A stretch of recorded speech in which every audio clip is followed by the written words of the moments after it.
Hai guys, jumpa lagi bareng saya Reta di sini. And how are you today? Kalau kita ngomongin satu kasus ini tuh kurang lebih kasusnya berjalan 1 bulan lewat lah ya.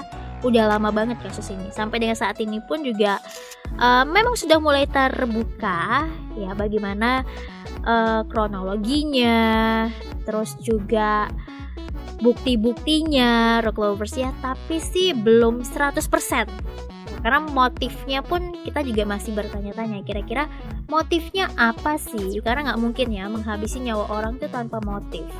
Masa nggak ada apa-apa, tahu-taunya asal bunuh aja, asal nembak aja, kan nggak mungkin rock lovers. Kalian tahu dong ya apa yang udah Reta bicarakan ya mengenai kasus yang lagi up-upnya banget. Dan katanya pengacara Putri Chandrawati Arman Hanis mengonfirmasi bahwa kliennya sudah berada di gedung Barreskrim Polri untuk menjalani pemeriksaan lanjutan. Hari ini tuh jadwalnya Putri Chandrawati atau Ibu PC untuk diperiksa kembali oleh pihak Barreskrim Polri. Nah, di sisi lain Arman Hanis memastikan Putri Chandrawati dalam keadaan siap untuk diperiksa dan dijelaskan saat ini juga ya rock lovers dikonfrontasi. PC ini bakal dikonfrontasi atau kata lainnya tuh berhadap-hadapan antara PC dengan tersangka lainnya. Dan juga gak hanya PC tapi beberapa tersangkanya juga akan diperiksa kembali seperti Bahrada RE, Bribka RR, dan KM serta saksi Susi. Hari ini ya, khususnya hari ini nih pemeriksaannya akan lebih membahas terkait dengan peristiwa yang terjadi di Magelang, Jawa Tengah. Kalau kemarin kan sudah kita tahu ya rock lovers proses rekonstruksinya bagaimana nih dari awal kejadian di Magelang, habis itu berpindah ke Saguling 3, habis itu berpindah lagi terakhir di tempat eksekusinya yaitu di Duren 3 rock lovers. Memang kalau untuk bagaimana sih kejadiannya atau kronologi persisnya lah ya di Magelang ini kan masih simpang siur ya. Apakah benar ada perkelahian di sana antara FS dan PC ya? Apakah benar di Magelang terjadinya pelecehan di sana? Nah, ini yang akan didalami pada hari ini kepada PC dan tersangka-tersangka lainnya dengan cara dikonfrontasi.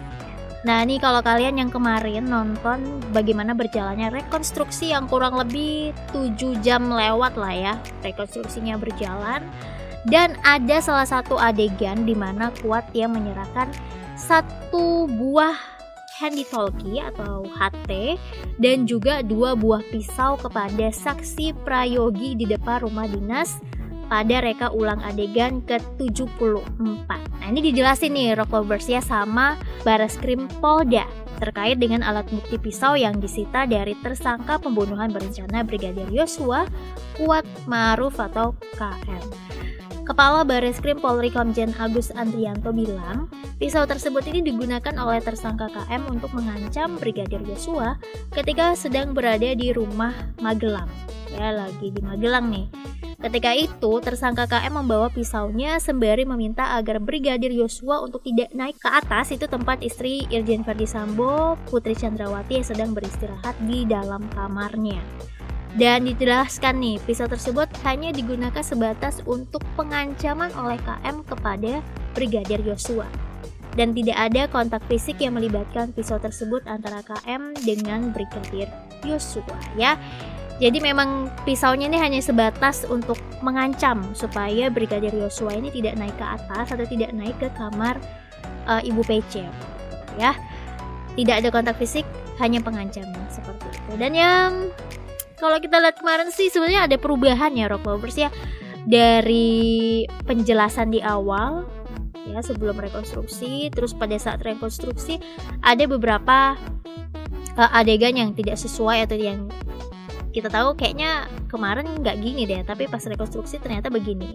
Kemarin itu kan ada beberapa versi ya rock lovers rekonstruksinya, ada dari versi Verdi Sambo sendiri dan ada dari versi Bahrada Eliezer gitu. Jadi ada 2 versi. Semoga aja sih Rock Lovers ya, dari rekonstruksi ini bisa semakin terlihat lebih jelas bagaimana kronologi peristiwa yang terjadi sebenarnya itu apa. Walaupun nih dari rekonstruksi kemarin nih kita nggak bisa ngelihat motifnya apa. Hanya bisa ngelihat aja bagaimana peristiwa itu terjadi sampai dengan dari Magelang, perencanaan hingga eksekusi di Duren 3. Hanya kita nggak tahu motifnya apa. Motifnya ini yang sampai dengan saat ini sih belum terungkap motifnya apa. Semoga aja sih kasus ini bisa terselesaikan ya, tidak hilang begitu saja. Harapannya begitu ya, jangan sampailah hilang begitu aja tanpa adanya keadilan yang didapatkan oleh pihak keluarga ya. Oke, itu dia informasinya Rock Lovers yang membuat kita selama berminggu-minggu ini ya, emosinya terkuras Rock Lovers. Pasti terkuras banget kalau kita ngikutin dari awal sampai dengan saat ini. PC yang masih kekeh terjadinya pelecehan seksual, terus juga kita juga dibingungkan nih oleh jalan ceritanya yang terus berubah-ubah. Semoga aja sih pihak kepolisian bisa menyelesaikan dengan baik, dengan tuntas, dan pastinya ada keadilan dari pihak keluarga. Nah, kalian kalau denger yang satu ini nih, pasti kalian ngerasain kayak lagi deja vu nih. Tapi deja vu di mana ya? Baru kok, kasusnya baru banget Rock Lovers. Apalagi kalau kalian deja vu pasti masih ingat dong yang kemarin-kemarin nih. Kalian tarik mundur dikit ya. Kasusnya tuh mirip banget sama yang terjadi di Sri Lanka. Iya kan? Ada apa Rock Lovers? Jadi ratusan demonstrasi ini turun ke jalan dan menyerbu Istana Republikan Irak di ibu kota Baghdad pada hari Senin kemarin sebagai bentuk protes setelah ulama kenamaan Muqtada Sadar memutuskan keluar dari politik awal pekan ini. Sadar ini keluar dari politik setelah Irak didera krisis politik sejak Oktober kemarin, ya tahun kemarin.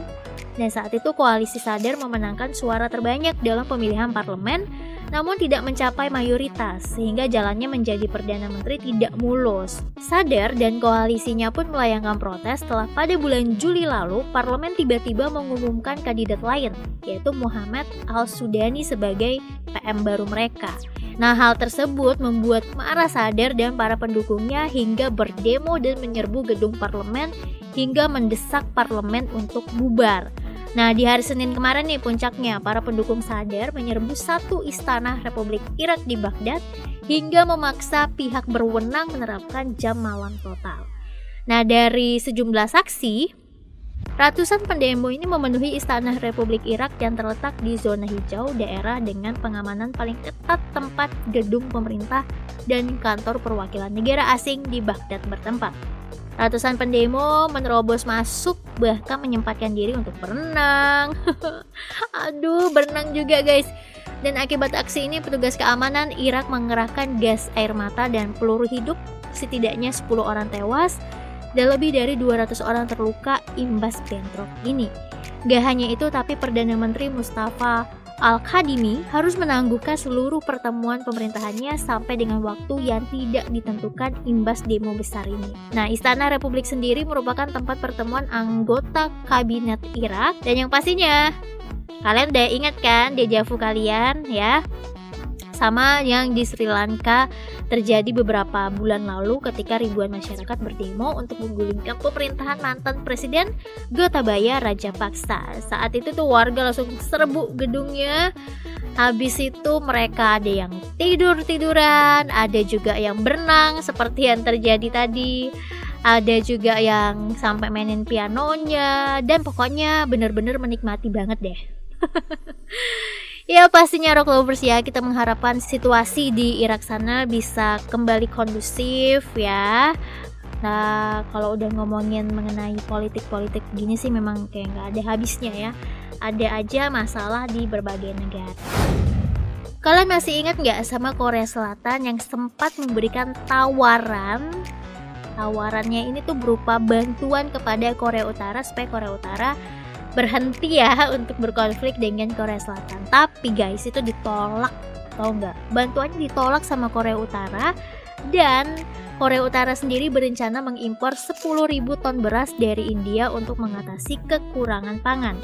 Impor ini terkuak ketika Voice of America atau VOA mendapatkan salinan panduan keluar masuk kapal yang dirilis untuk industri pengiriman pada hari Senin kemarin 29 Agustus.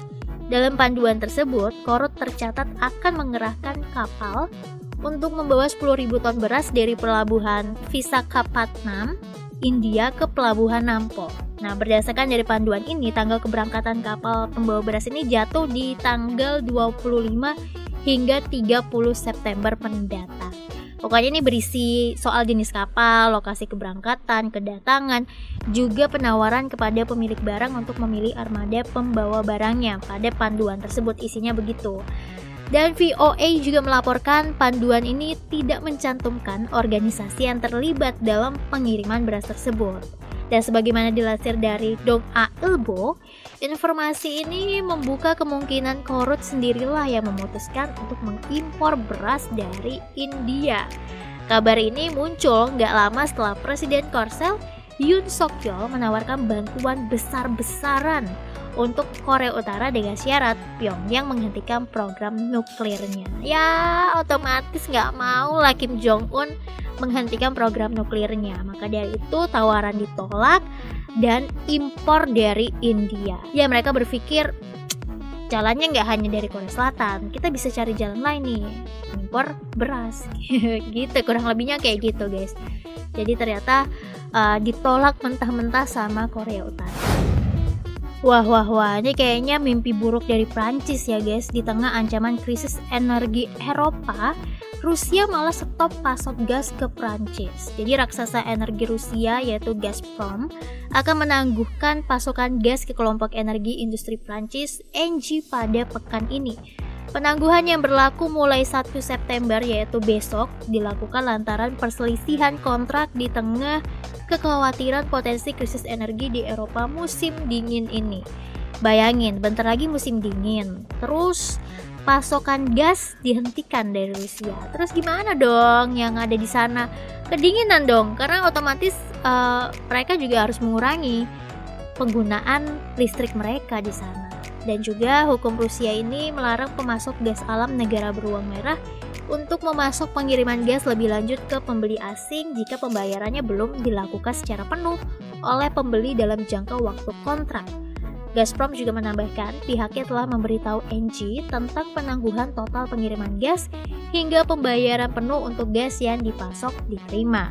Pengumuman ini datang hanya beberapa jam setelah Gazprom mengatakan akan mengurangi pasokan gasnya ke Prancis. Wah, gimana ya kira-kira tanggapan dari Prancis nih Rock Lovers mengenai putusan dari Rusia yang akan menyetop pasok gas ke Prancis? Ini pastinya ancaman banget krisis energi Eropa. Yang paling berdampak sih Eropa ya menurut Rata Rock Lovers, karena kan mereka juga masih tergantung dengan gas di Rusia. Belum lagi sebentar lagi musim dingin, otomatis penggunaan listrik akan jauh lebih banyak ya, karena kan mereka akan menggunakan untuk penghangat ruangan dan sebagainya.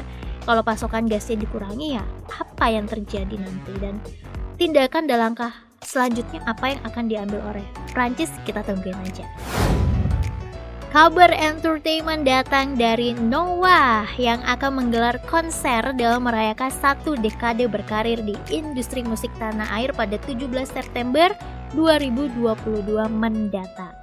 Nah, menurut sang vokalis yaitu Ariel, dalam konser bertajuk Noah Decade Experience ini dipastikan tidak akan menjadi ajang reuni personel. Ya meski nggak dihadirkan nih mantan personelnya, tapi si Ariel memastikan Noah masih bisa menyuguhkan penampilan spektakuler dalam konser tersebut. Ya, kalau katanya Ariel sendiri nih Rock Lovers, ajang reuni pada personel Noah ini mungkin bisa aja terjadi di momen selanjutnya. Hanya memang butuh effortnya yang sangat besar gitu ya, dan sangat banyak hal yang harus dipikirkan lagi katanya Ariel begitu. Seperti diketahui, band Noah ini kan sebelumnya bernama Peter Pan yang dibentuk pada tahun 2000 dengan personel Ariel sebagai vokal, Lukman gitaris, Reza drummer, Indra bass, Uki gitaris, dan Andika keyboard.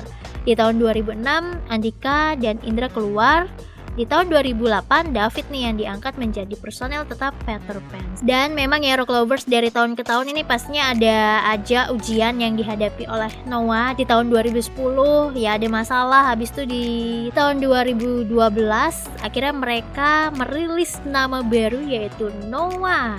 Dan di awal tahun 2015 Reza mengundurkan diri, disusul Uki di tahun 2019, dan kini Noah hanya punya 3 personel tetap, Ariel, Lukman, dan David. Ini benar-benar ya setia banget nih Lukman sama David sampai dengan detik ini masih stay di Noah, masih stay bareng Ariel, dan apresiasi tinggi buat mereka bertiga. Musiknya keren banget. Dan kayaknya tuh lagu-lagunya kayak gak ada deh, kita gak tahu ya, karena emang booming se-booming itu dan lagunya emang cepat melekat ya Rock Lovers di otak gitu. Baru denger aja udah kayak gitu. Jadi inget terus nih lagunya terngiang-ngiang. Sukses pastinya untuk rencana konser 1 dekade Noah ya. Keren banget. Gak rasa ya udah 1 dekade mereka berkarir di industri musik Indonesia.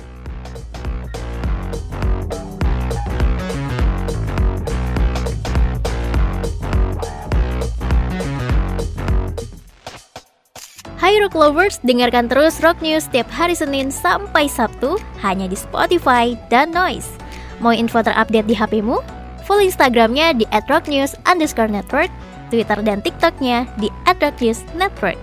Sampai jumpa di Rock News edisi berikutnya.